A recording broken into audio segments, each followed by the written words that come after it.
ស្ដាយដែលបានសម្រេចចិត្តចេញទៅដើម្បីធ្វើការថ្វាយព្រះយេស៊ូវសុខឬទុក្ខយ៉ាងណាក៏ទ្រាំទៅជីវិតបានជួបក្តីអំណរលាទឹកភ្នែកតែយើងខំអធិដ្ឋាន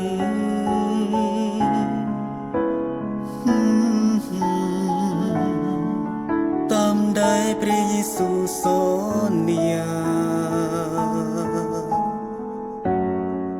ថាទ្រង់គង់ជាមួយគ្រប់វេលានាំយើងឆ្ពោះទៅរកជោគជ័យយើងចេញទៅគ្រប់ទិសទីក្នុងកម្ពុជាអពីដួងចិត្តជីវិតយើងនឹងស៊ូទ្រាំទោះបីលំបាកយ៉ាងណាឬផ្លូវនៅវែងឆ្ងាយយើងនៅទៅរហូតលុះមរណាព្រះអង្គនឹងប្រទានពរដល់គ្រប់ជនជាតិខ្មែរ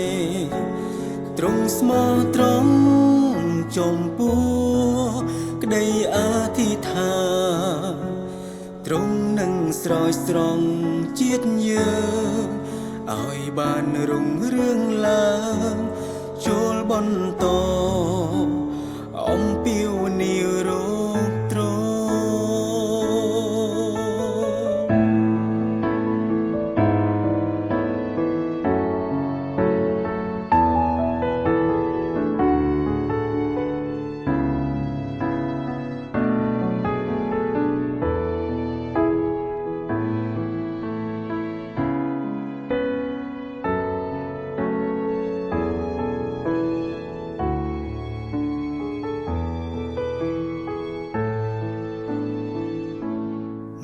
ដែលស្ដាយ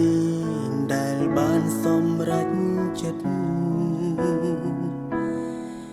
ចេញទៅដើម្បីធ្វើការថ្វាយព្រះយេស៊ូវសុខឬទុក្ខយ៉ាងណាក៏ទ្រាំទៅជីវិតបានជួបក្តីអំណរទឹកភ្នែក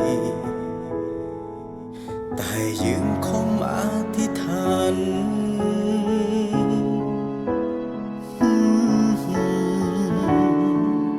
តាមដែលព្រះយេស៊ូវសន្យា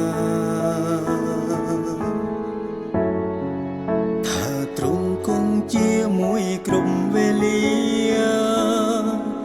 នាំយើងឆ្ពោះទៅរកជោគជ័យយើងចេញទៅគ្រប់ទិសទីក្នុងកម្ពុជា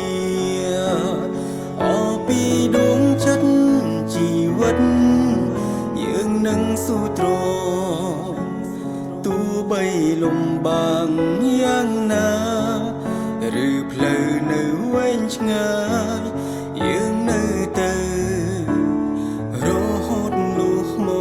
រណាព្រះអង្គនឹងប្រទានពរដល់គ្រប់ជនជាតិខ្មែរទ្រង់ស្មោះត្រង់ចំពោះក្តីអធិដ្ឋានទ្រង់នឹងស្រោចស្រង់ជាតិយើងឲ្យបានរុងរឿងឡើង